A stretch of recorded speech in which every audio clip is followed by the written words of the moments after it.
Check in on it and get back to you, Julio. It's a good question. Thank you very much. Jackie. Thank you, Caroline.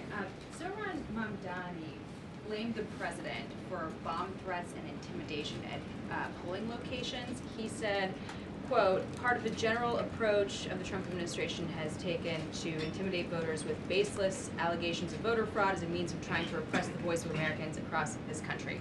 I want to give you a chance to respond to that. Yeah, I saw those comments from Mamdani. I think they are completely irresponsible and they are based on zero evidence.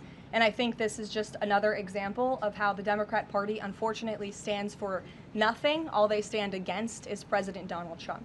And I think it's quite sad to see that we have someone at the top of the ticket on an election day today saying such things about the president when he obviously had absolutely nothing to do with those threats. And on the shutdown, Democrats have been pretty quiet about the president's push for the nuclear option, terminating the filibuster.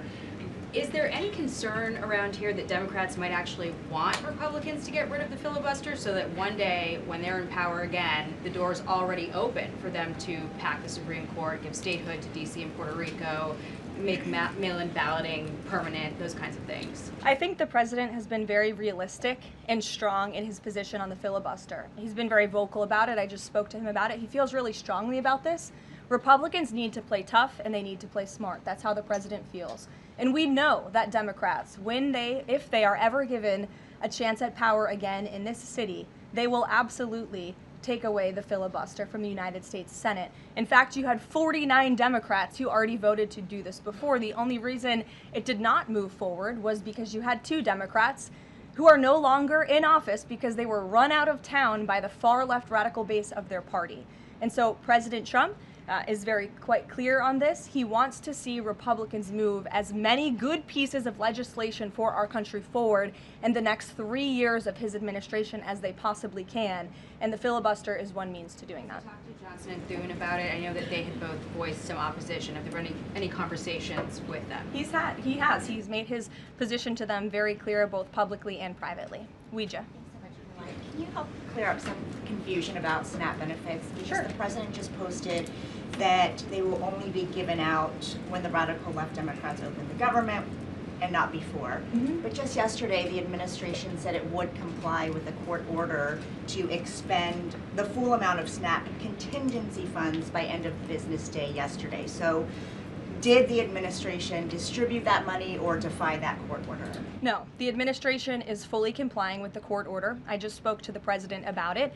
The recipients of these SNAP benefits need to understand it's going to take some time to receive this money because the Democrats have forced the administration into a very untenable position. We are digging into a contingency fund that is supposed to be for emergencies, catastrophes, for war. And the president does not want to have to tap into this fund in the future, and that's what he was referring to in his Truth Social post. So the Department of Agriculture, as for the latest SNAP payment in the judge's order, put out guidance to states today on how to get that money to the recipients of SNAP. But it's going to take some time. The best way to get the full amount of SNAP benefits to those beneficiaries is for Democrats to reopen the government. So to anyone who is a SNAP beneficiary at home who needs that assistance, and the president was just saying, this is for people who are truly needy, who need food, who need this assistance from the United States government. Democrats are holding it up and making it difficult for the administration to get those payments out the door. So if you are at home and you want your SNAP benefits, call the Democrats and tell them to reopen the government. Blocking that contingency fund for the future if this shutdown lingers on? Look, the president does not want to have to continue to dip into a contingency fund that doesn't even have enough money, by the way, to fund the full program. It takes $9 billion to get the full scale of the benefits out the door. This contingency fund only has about $5 billion in it. So again, Democrats need to reopen the government so we can get these benefits out the door for people who truly need them. Kate. Thanks.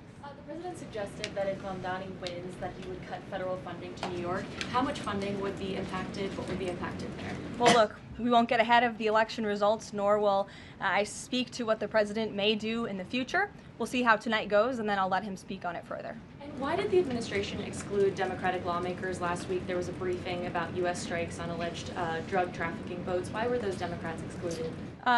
The administration has briefed Congress on these matters 8 separate times, and Democrats have been included in those briefings.